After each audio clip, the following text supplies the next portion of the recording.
Ya, para jemaah sekalian, minta maaf ada interruption internet tadi. Ya, maaf ajalah ya. Ya, tuan-tuan dan puan-puan rahimakumullah.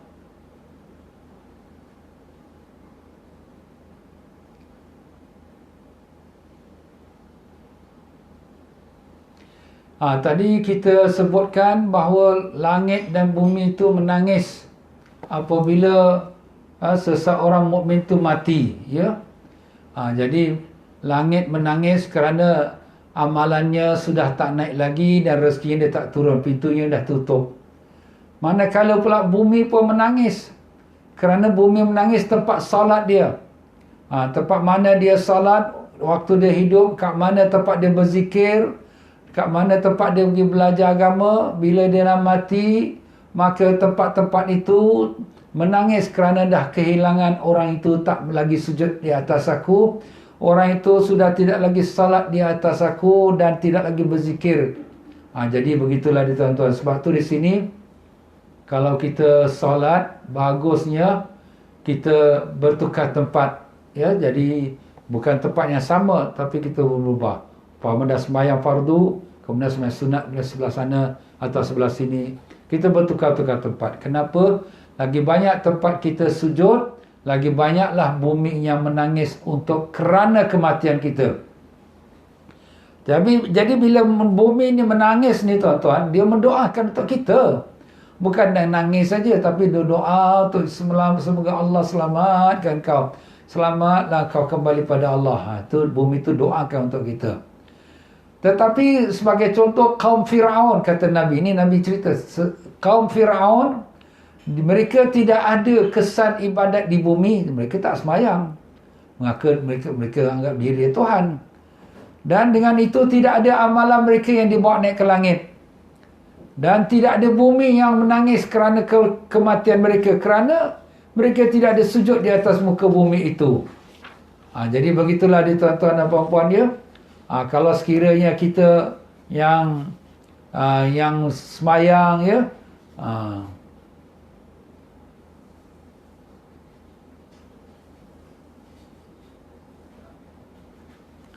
jadi sekarang ni ada kawan-kawan yang terlepas perhubungan internet tadi yang saya interruption, boleh sharekan pada mereka lah, ya.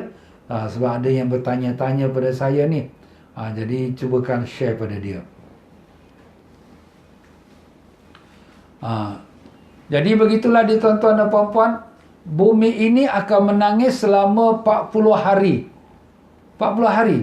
Tiap-tiap pagi dia nangis, dia doakan untuk orang mukmin lah. Orang mukmin yang mati, yang asalnya sembahyang mungkin dekat rumah dia sembahyang, mungkin kat masjid dia sembahyang, kat mana kat surau dia sembahyang. Semua tempat tu akan menangis kerana kematian dia dan mendoakan dia selama 40 hari. Itulah dia, tuan-tuan, untung orang yang sembahyang ni, yang solatnya, dan beberapa banyak tempat dia solat.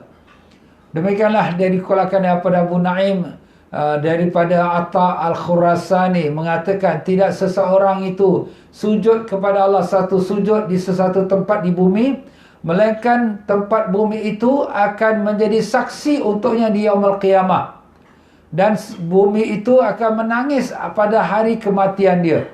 Jadi tempat yang kita sujud tu besok jadi saksi, ya Allah, aku menyaksikan orang ini ada sujud kepada Engkau dalam masa hidup dia. Masya Allah. Itulah dia, tuan-tuan dan puan-puan. Jadi tadi kita dah sebut amalan yang dibawa naik ke langit. Jadi langit pun menangis apabila mati seseorang mukmin kerana dah tutup pintu langit tu kerana amalan dia tak naik lagi. Maka kata sebagian ulama seperti Imam Hasan Al-Basri, Imam Sufyan Al-Thawri mengatakan bahawa langit itu menangis dengan ada tandanya. Tandanya kemerah-merahan. Awan dia tu kemerah-merahan. Mendung saja nampak. Sebab tu kalau orang-orang alim meninggal, ya, orang saleh meninggal, ya, kita nampak macam mendung awan. Nampak macam kesedihan. Sebab dia pun menangis. Subhanallah, ya. Sebab ni semua hidup, tuan-tuan. Langit, bulan, bintang, semua hidup. Sabbahalillahi ma fis samawati wa ma fil ard. telah bertasbihlah kepada Allah segala yang antara langit dan bumi. Jadi tuan-tuan dan puan-puan ni, kawan-kawan yang terputus hubungan internet tadi, bolehlah paskan dia punya, sharekan je supaya dapat mereka ikuti lagi apa yang kita sedang pelajari.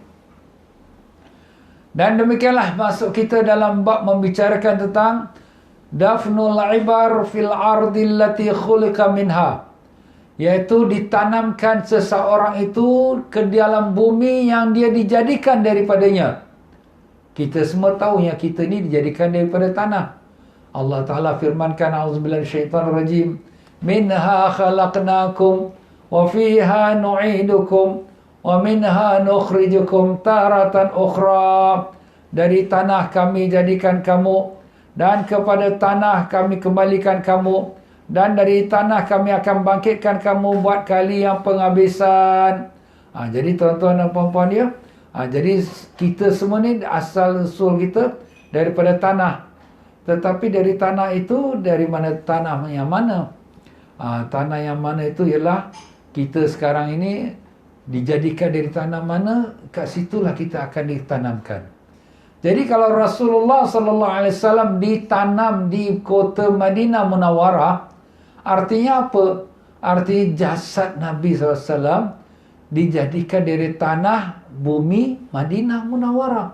Dia balik pada asalnya.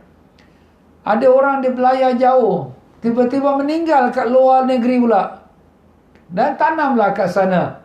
Kenapa? Kerana itulah asal dia, badan dia, jasad dia daripada bumi yang dia dikebumikan.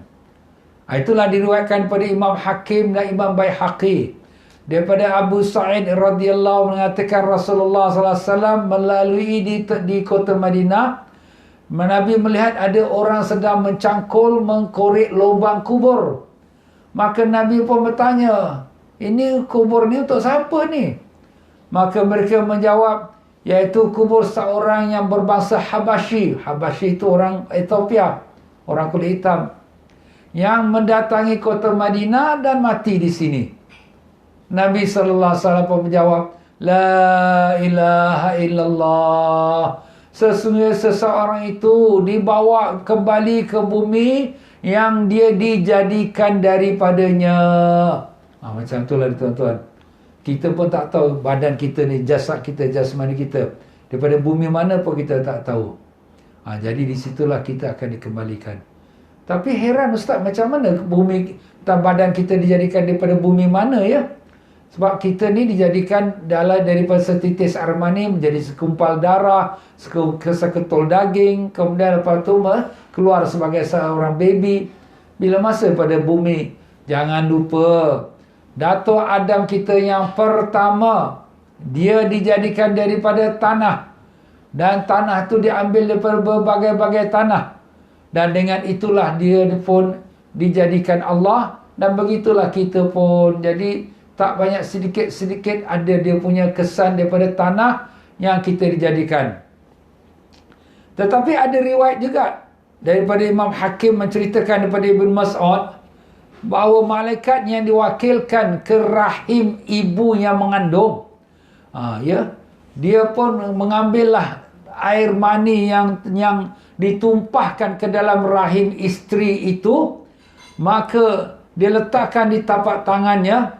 Maka dia kata, ya Rabbi, ya Tuhan, nak dijadikan apa dia? Nak dijadikan dia makhluk ataupun tidak? Maknanya air mani berlalu begitu sajalah, tidak jadi anak, ataupun jadikan makhluk.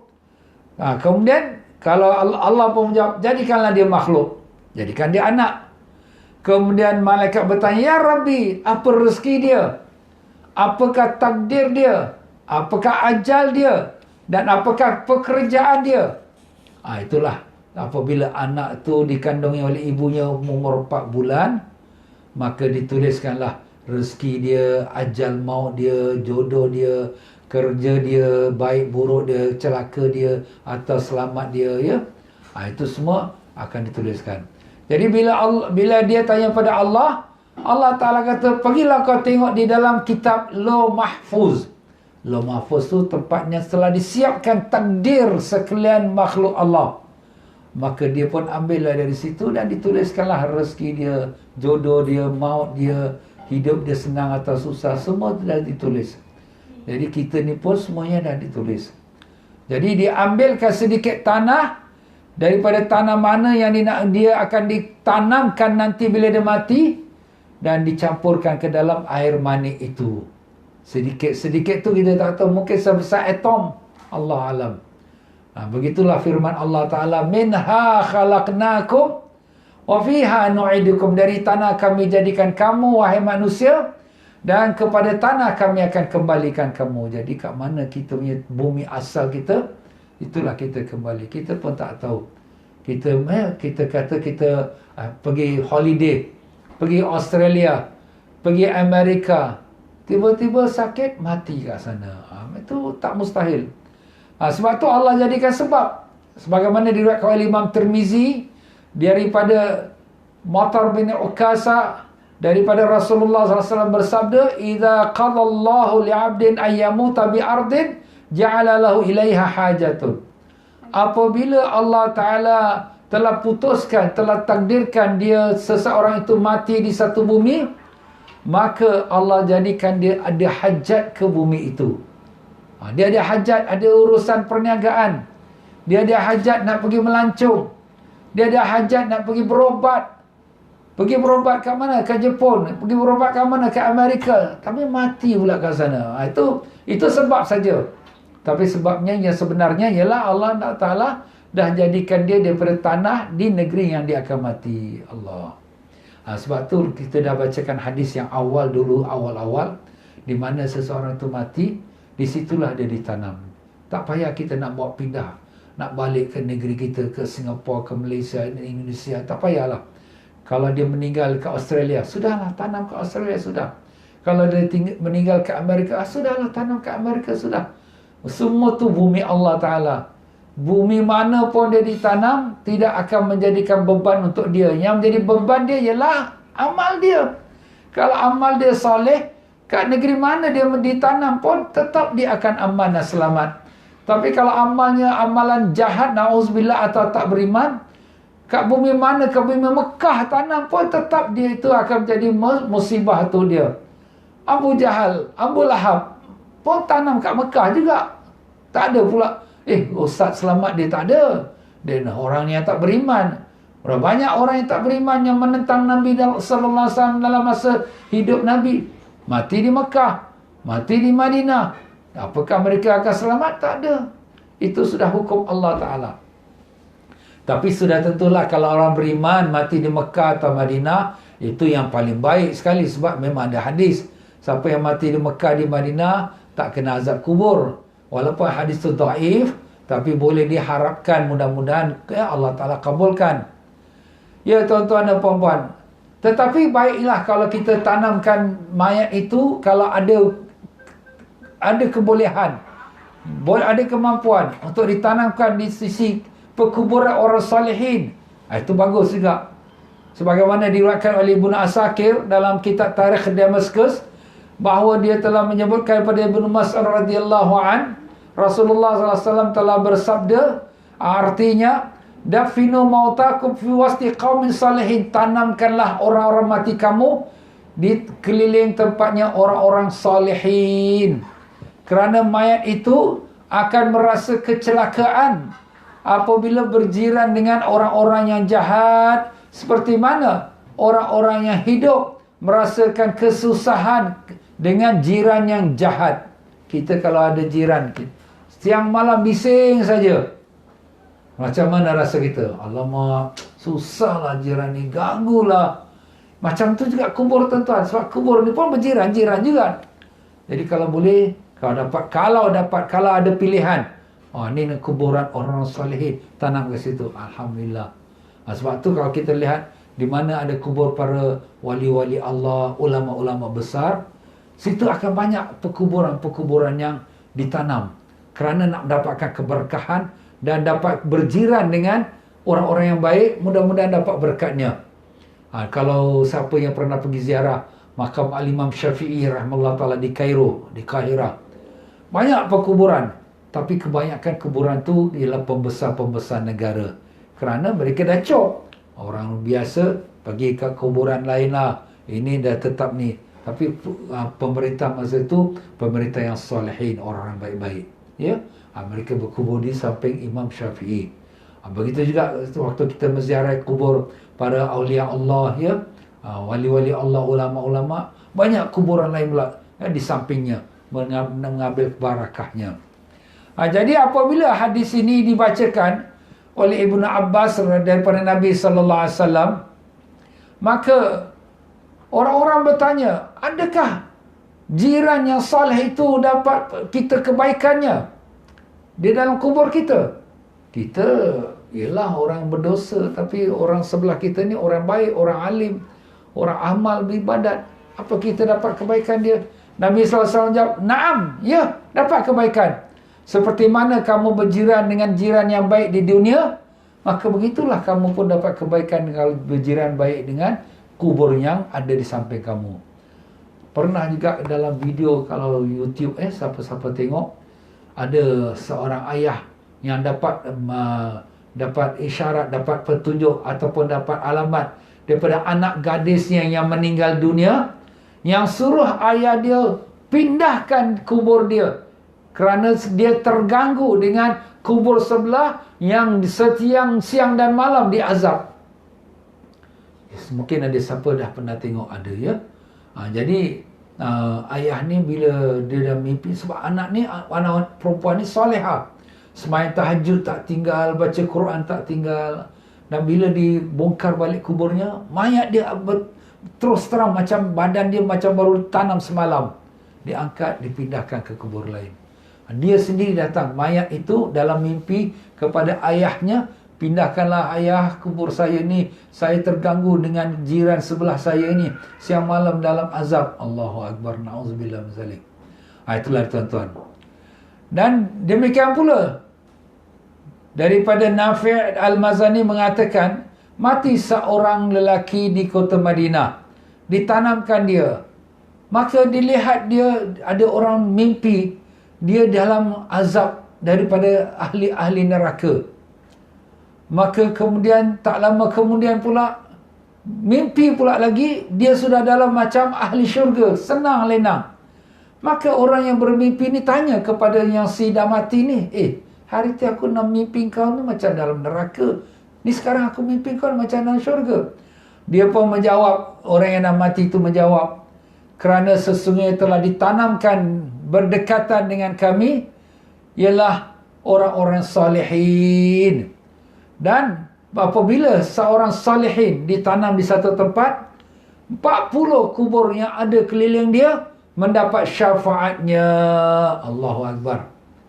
Mudah-mudahan Allah Ta'ala jadikan tempat kubur kita tu berdekatan dengan kubur orang salihin. Amin ya Rabbal Alamin. Itu dia tuan-tuan, ya. Jadi begitulah dia. Kalau sekiranya kita, kalau dapat buat pilihan lah, ya, kalau tak dapat buat pilihan nak buat macam mana, kan? Zaman dulu-dulu kita beli tanah untuk siapkan kuburan kita. Kalau di negeri Mesir dia beli tanah untuk siapkan kuburan dia. Tapi kita ni sekarang ni banyakkan tanah perkuburan wakaf yang dah disiapkan oleh majlis agama. Jadi apa kita nak buat, ya? Kat mana tempat kita, macam itulah kita ditanamkan. Dan demikian juga daripada Nabi kita sallallahu alaihi wasallam, seseorang mukmin itu apabila mati, maka kuburnya akan memperhiaskan dirinya. Kubur itu memperhiaskan dirinya. Untuk apa? Untuk menyambut orang mukmin yang akan balik masuk ke dalam dia. Kubur tu pun dah tahu dah siapa yang akan masuk dalam diri dia, tuan-tuan, ya. Jadi kubur pun menghiaskan dirinya. Allahu Akbar. Dan demikianlah kalau sekiranya kita tanam mayat itu, tuan-tuan dan puan-puan, sunnahnya diambilkan kain, tutup di lubang kubur itu. Jadi bila orang masuk ke dalam, ya, membawa mayat itu, bila dah masuk ke dalam bawa mayat, ambil kain lebar, pegang 4 penjuru. Supaya apa? Supaya jangan dilihat apa yang kat dalam kubur. Jadinya orang yang dalam kubur itulah, yang 2 orang ke 3 orang tu yang urus, biarlah dia saja urus. Jadi ini ada riwayat daripada Dailami, Daripada Anas radhiyallahu mengatakan Nabi sallallahu alaihi wasallam telah bersabda, apabila mayat itu ditanamkan, maka hendaklah dibentangkan kain atas lubang kubur itu, supaya jangan kamu melihat apa dalam kubur itu. Itu adalah satu amanah. Tak boleh kita nak menjenguk-jenguk apa dalam kubur tu. Kemungkinan akan berlakunya apabila tali kafan itu terbuka, ya, kemungkinan terbuka, nampak aurat, atau ternampak ular hitam yang melilit tengkuk dia. Kemungkinan ular hitam itu diperintah tu makna Allah perintah dia. Dan fayusma'u sautu silsilah, dan terdengar bunyi rantai neraka, na'udzubillah. Itu bagi masing-masing lah, ya. Allahumma ya Allah, selamatkanlah kami dari azab kubur ya Allah. Lindungilah kami daripada azab kubur ya Allah. Lepaskanlah kami daripada azab kubur ya Allah. Tak ada siapa yang dapat tolong kami melainkan Engkau. Amalan kami tak dapat selamatkan kami, tapi yang kami harapkan ialah daripada rahmat-Mu ya Allah. Selamatkanlah kami, ibu ayah kami, datuk nenek kami, guru-guru kami, pakcik makcik kami, anak cucu kami, dan sekalian murid-murid kami, dan sekalian mereka yang mengikuti program ini ya Allah. Selamatkanlah semua kami dari azab kubur ya Allah. Luaskanlah kubur kami seluas mata memandang. Masukkanlah bawah syurga-Mu dalam kubur kami. Jadikanlah kubur kami satu taman dari taman syurga. Izinkanlah Rasulullah sallallahu alaihi wasallam menyambut kami ketika mayat kami dibawa masuk dalam kubur kami. Ya Allah, janganlah Kau lupakan kami ketika kami menjadi ahli kubur. Janganlah Kau tinggalkan kami seorang diri ketika kami menjadi ahli kubur ya Allah. Ya Allah, ya Tuhan kami, bantulah kami untuk kami menjawab soalan-soalan dalam kubur ya Allah. Berikanlah kami ketetapan dalam lidah kami untuk menjawab dengan jawapan yang fasih apa yang akan disoalkan oleh muka dan akhir. Ya Allah, ya Tuhan kami, terimalah doa kami. Kabulkanlah permohonan kami dengan berkat Rasulullah sallallahu alaihi wasallam. Allahumma amin ya rabbal alamin. Sebab tu ular yang ada di perkuburan, kita pun tak boleh bunuh sembarangan, tuan-tuan. Ya. Sebab itu kadang-kadang tu dia diperintah oleh Allah Ta'ala. Dan mungkin dia tu jin juga, Allahualam. Ya, jadi sebab tu sini bila ada ular-ular yang merayap di kuburan, itu kita biarkan. Ustaz, macam mana biarkan pula? Dia ada dua cara. Ada caranya, ulama kata kita bagi warning, hai ular, kalau kau adalah jin, lebih baik kau tinggalkan tempat ini. Kalau kau tidak, aku akan bunuh kau. Jadi kita akan bunuh dia lah. Sebab memang Nabi pun ada menyuruh kita bunuh uqtulul fawasiq. Bunuhlah sekalian binatang yang membawa kerosakan. Tikus, kalajengking, ular, ya. Dan apa-apalah yang membawa kerosakan dalam rumah tangga kita, ataupun membawa mematuk manusia, itu boleh kita bunuh dia. Tapi di perkuburan ini kita kena waspada juga. Jangan salah bunuh. Takut nanti dia orang kata dia akan makan diri kita pula, ya, jadi penyakit kita, jadi kena macam-macam musibah, na'udzubillah. Jadi kita tinggalkanlah. Tapi kita bagi warning dia, ular, kalau kau seorang jin, kau lebih tinggalkan tempat ini. Kalau tidak, akan bunuh kau. Kita cuma takutkan dia saja. Itulah dia, tuan-tuan dan puan-puan rahimakumullah, ya. Jadi bila dalam kubur itu berlaku sesuatu tu, itu kita tak boleh nak kata apalah, itu bahagian dia lah. Sebab tu kita ni, tuan-tuan, hidup dunia ni kita jaga baik-baiklah. Kita tak mau kita diazab dalam kubur. Kita tak mau nanti dililit oleh ular dalam kubur. Tak mau nanti diikat dengan rantai neraka dalam kubur. Na'udzubillah min zalik. Jadi dengan itu kita sembahyang jangan tinggal, ya. Bacaan Quran jangan tinggal. Kalau boleh tahajud kita amalkan. Dan banyakkan bersedekah, ya. Kalau dengan ibu ayah tu kita berbuat baik. Jangan jeling-jeling mata, angkat-angkat suara, jangan. Dengan isteri, dengan suami kita berakhlak baik. Hormat menghormati, jangan tengking, jangan marah, jangan empas pintu, semua jangan, ya. Kita orang yang beriman, kita ada akhlak, ya. Itulah Nabi SAW berpesan, ya. Innama bu'istu liutammima makarimal akhlak. Hanya saja aku dibangkitkan untuk menyempurnakan akhlak yang baik. Jadi kita sembahyang, belajar agama, tapi kita tidak menghormati ibu ayah, tak menghormati isteri atau suami, tak ada gunanya. Itu akhlak yang penting, tuan-tuan. Tapi kalau akhlak baik, tak ada amal ibadat pun tak guna juga, ya. Kena ada kedua-duanya. Jadi itulah dia, tuan-tuan. Jadi kita ni, tuan-tuan dan puan-puan, orang yang sakit dalam masa hidup ni, dia mati, itu belum lagi siksa. Itu adalah rahmat. Kerana dengan sakit tu mengampunkan dosa dia. Dengan sakit tu angkat darjat dia. Dengan sakit tu tambah pahala dia. Jadi kita sabarlah. Ini COVID-19 ni pun adalah rahmat Allah. Ustaz kata rahmat. Yalah rahmat. Sebab bila kita kena penyakit taun ini, kata Nabi, rahmat untuk orang yang beriman, musibah untuk orang yang dikehendaki oleh Allah. Jadi merahmat untuk orang yang beriman. Kenapa? Sebab dia duduk di rumah dan dia pun mengharapkan pahala dari Allah, dan dia dituliskan pahala orang mati syahid. Orang mati syahid, padahal dia tak pergi perang, tapi dapat pahala orang mati syahid. Itulah kita orang beriman, sabarlah. Ya, tak boleh keluar mana-mana, Ustaz, kita kena lockdown. Tak apa, sabar. Kita mengaji, kita semayang, kita baca doa, kita ikut pengajian online. Macam itulah. Jangan waste time, jangan buang masa. Jangan kita ingat nantilah tunggu lepas COVID habis nanti aku nak pergi masjid. Tapi nanti COVID tak habis, kita dah habis dulu. COVID belum meninggal, kita dah meninggal dulu. Kan rugi. Sebab tu kita kena siapkan dari sekarang, kita siap. Don't waste time kita buang masa tengok TV, buang masa kita main-main dengan play game kita dalam handphone kita. Tak ada faedah. Ya, itulah kita ambil manfaat. Besok kita nak meninggal, baru kita menyesal pun tak berguna. Baiklah tuan-tuan dan puan-puan, sampai sini sajalah untuk petang kita ini. Mari sama-sama kita akhiri yang kita baca Sayyidul Istighfar, dan kita baca selawat pada Nabi sallallahu alaihi wasallam. Mari baca sama-sama Sayyidul Istighfar. Bismillahirrahmanirrahim.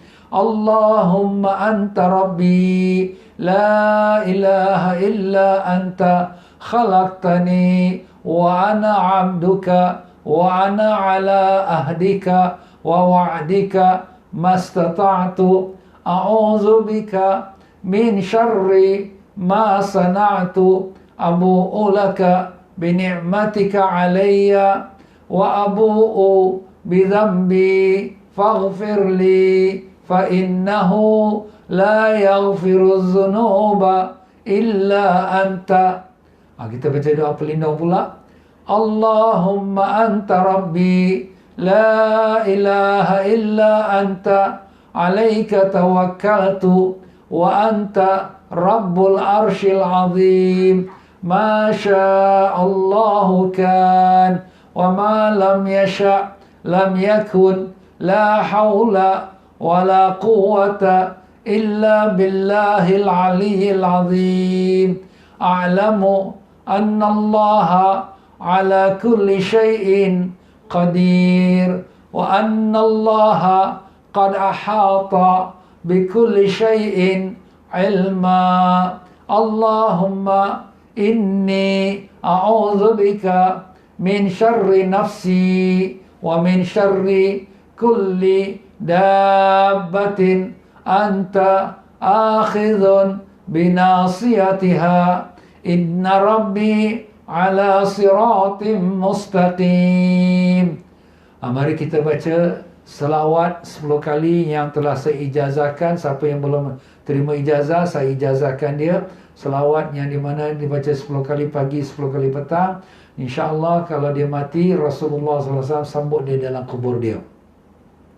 Inna Allah wa malaikatahu yusalluna ala nabi, ya ayyuhalladzina amanu sallu alaihi wa sallimu taslima. Allahumma salli ala sayyidina Muhammadin nabiyil ummiyil habib, al-aliyil qadar, al-azimul jah, wa ala alihi wa sahbihi wa sallim. Allahumma salli ala sayyidina Muhammadin nabiyil ummiyil habib, al-aliyil qadar, al-azimil jah, wa ala alihi wa sahbihi wa sallim. Allahumma salli ala sayyidina Muhammadin nabiyil ummiyil habib, al-aliyil qadar, al-azimil jah, wa ala alihi wa sahbihi wa sallim. Allahumma salli ala sayyidina Muhammadin nabiyil ummiyil habib, al-aliyil qadar, al-azimil jah, wa ala alihi wa sahbihi wa sallim. Allahumma salli ala Sayyidina Muhammadin Nabil Ummiyil Habib Al-Aliyil Qadar Al-Azimil Jah wa ala alihi wa sahbihi wa sallim.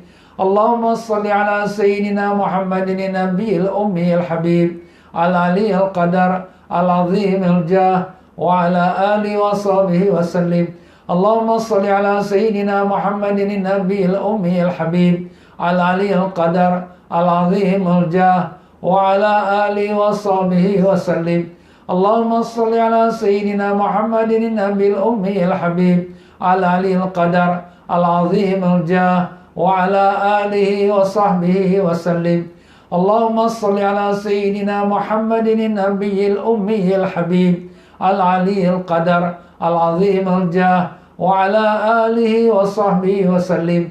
Allahumma salli ala Sayyidina Muhammadin Nabil Ummiyil Habib Al-Aliyil Qadar Al-Azimil Jah wa ala alihi wa sahbihi wa sallim. Ya tuan-tuan dan puan-puan, maaf sajalah tadi ada tergendala sedikit pada jam 6 petang tadi. Jadi tuan-tuan dan puan-puan, next time in future kalau ada tergendala agak lama sikit, tuan-tuan offkan balik dan hidupkan balik dalam saya punya FB ya. Saya akan renew balik lagi ya. Jadi dengan itu pesan-pesanlah kawan-kawan ni, kadang-kadang tengah-tengah kita belajar berlaku demikian, kesian pula ada yang terus putus tak ikuti semula. Baiklah tuan-tuan, sampai sini saja untuk kita petang ini. Maaf zahir batin. Dengan itu saya masih ucapkan selamat tahun baru dan selamat kita menukar diri kita kepada yang baru, meninggalkan yang buruk kepada yang baik dan meninggalkan yang baik kepada yang lebih baik, insya-Allah. Wabillahi taufiq wal hidayah. Wassalamualaikum warahmatullahi wabarakatuh. Dan untuk pengetahuan para jemaah sekalian, malam ini ada syarahan yang akan saya sampaikan daripada Masjid Al-Khair, Masjid Al-Khair Singapura ya, di Choa Chu Kang. Jadi siapa-siapa yang nak ikuti kuliah ataupun syarahan tersebut, tazkirah mengenai Muharram dan juga tahun baru Hijrah. Ya, ada yang dah dengar, dah tak apalah ya, siapa nak dengar lagi boleh. Ya, jam 9 malam. InsyaAllah saya akan masukkan dalam FB saya juga, insyaAllah. Untuk malam ini kita mendengarkan tazkirah tentang tahun baru Hijrah, insyaAllah. Sekian saja. Wabillahi taufiq wal hidayah. Wassalamualaikum warahmatullahi wabarakatuh.